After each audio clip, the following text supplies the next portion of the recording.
సచిదానంద సమర్థ సద్గురు సాయి మహారాజ్కి జై. సాయి బిడ్డలందరికీ కూడా సాయినాథుని ఆశీర్వాదాలతో మనం గురుచరిత్ర పారాయణం 21వ అధ్యాయంలోకి వచ్చామండి. శ్రీ గణేశాయ నమః, శ్రీ సరస్వత్యై నమః, శ్రీ గురుభ్యో నమః. సిద్ధమునీంద్రుడు ఇంకా ఇలా చెప్పసాగారట.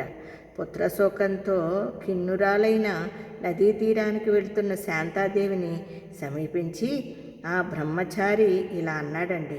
అమ్మా, నీవు మూర్ఖంగా దుఃఖించవద్దు. ఈ జనన మరణ చక్రంలో శరీరాలు నీటి బుడగల్లాగా పుట్టి నశిస్తుండడం సహజమే.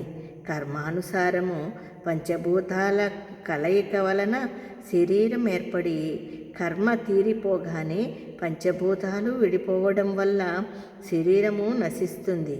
మాయకు వసులైన మానవులు తమ దేహమే తామన్న భ్రాంతిని పొంది బిడ్డ, భార్య, మిత్రుడు అనే మమకారం పెంచుకుంటుంటారు.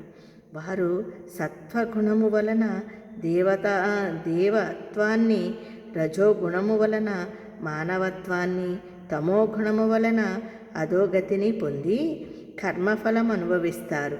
ఈ సృష్టిలో ఇది ఎవరికైనా తప్పదు. అది తెలిసిన జ్ఞానులు పుట్టుక వలన సంతోషాన్ని కానీ మరణం వలన దుఃఖాన్ని కానీ పొందరు. వారి వారి కర్మలను అనుసరించి కొందరు బాల్యంలోనే మరణిస్తారు. నిజానికి శరీరము రక్తము, మాంసము మొదలైన ధాతువులతో నిండి మలినమైనది. బుద్ధిమంతులు ఇట్టి శరీరాన్ని నిత్యము ప్రియము అని భావించరు. ఎన్నెన్ని జన్మలలో ఎవరెవరికి తల్లులో, బిడ్డలో, భర్తలో ఎవరికి తెలుసు? ఇతడు నీ బిడ్డడన్న భ్రాంతితో శోకిస్తున్నావు.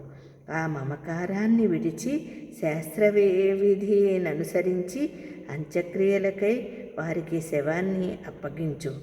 ఆ మాటలు విని శాంతాదేవి, అయ్యా, మీరు కరుణతో ఉపదేశించినది ధర్మమే గాని అది నా మనస్సులో కొంచెం కూడా నిలవడం లేదు.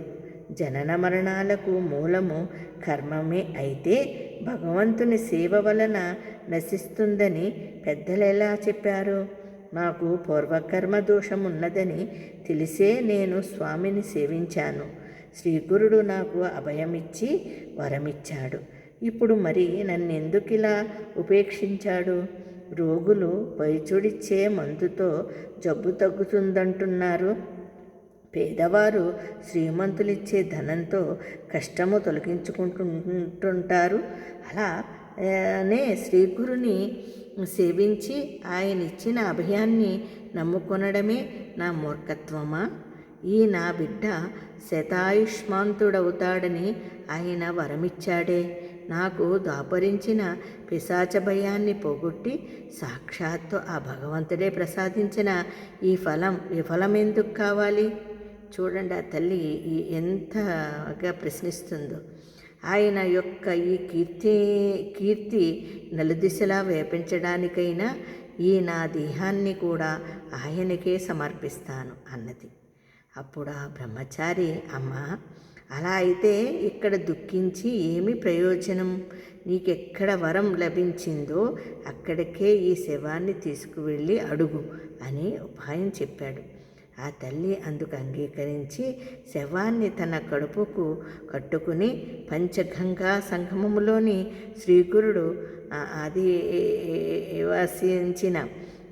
నివసించిన ఉదుంబర వృక్షం వద్దకు వెళ్ళిందటండి. చూడండి, సంగమంలోని శ్రీగురుడు అది ఇంతకుముందు నివసించిన దగ్గరికి ఉదుంబర వృక్షం వద్దకు వెళ్ళిందటండి. అక్కడ ఆమె పట్టరాని క్రోధావేశముతో అచ్చడి పాదుకులకు తన తలను కొట్టుకుంటుంటే రక్తం కారి పాదుకులు తడిసాయటండి. సాయంత్రం అయ్యేసరికి బ్రాహ్మణులు వచ్చి ఆమెతో, నీవు దుఃఖము అణుచుకుని కర్తవ్యం ఆలోచించు. కొద్దిసేపట్లో సూర్యుడు అస్తమించేలోగానే అంత్యక్రియలు పూర్తి చేయాలి. శవం ఇంకా వాసన కూడా వస్తుంది కనుక దానిని మాకప్పగించు. అంతేకాక ఈ స్థలం ఊరికెంతో దూరం ఏకాంతము భయంకరము అయిన ఈ ప్రదేశంలో మీరిక ఉండవద్దు అని తొందర పెట్టారటండి. కానీ ఆమె అదేమీ పట్టించుకోకుండా శవాన్ని మరింత గట్టిగా పట్టుకుని పాదుకలకు తన తల కొట్టుకుంటూనే ఉన్నదట. ఆ బ్రాహ్మణులు వేరే దారి లేక ఇక చీకటి పడుతున్నది, ఇక్కడ దొంగల భయం ఉన్నది, మనం ఇంట్లోకి వెళ్ళి రాత్రి ఉపవాసం ఉండి తెల్లవారాక శవ సంస్కారం చేద్దాం. ఈ శవం దుర్వాసన కొట్టినప్పుడైనా ఆమె మనకు సంస్కారానికి అప్పగిస్తుంది అనుకుని ఇళ్లకు వెళ్ళిపోయారటండి. చూసారా, ఆమెతో వచ్చిన బ్రాహ్మిన్స్ అందరూ కూడా ఆమెను వదిలేసి వెళ్ళిపోయారు. మరి ఆ దత్తాత్రేయ స్వామి, ఆ గురుస్వామి ఏం చేస్తారో రేపు చూద్దామండి. అంతవరకు అందరికీ జై గురుదత్త, శ్రీ గురుదత్త.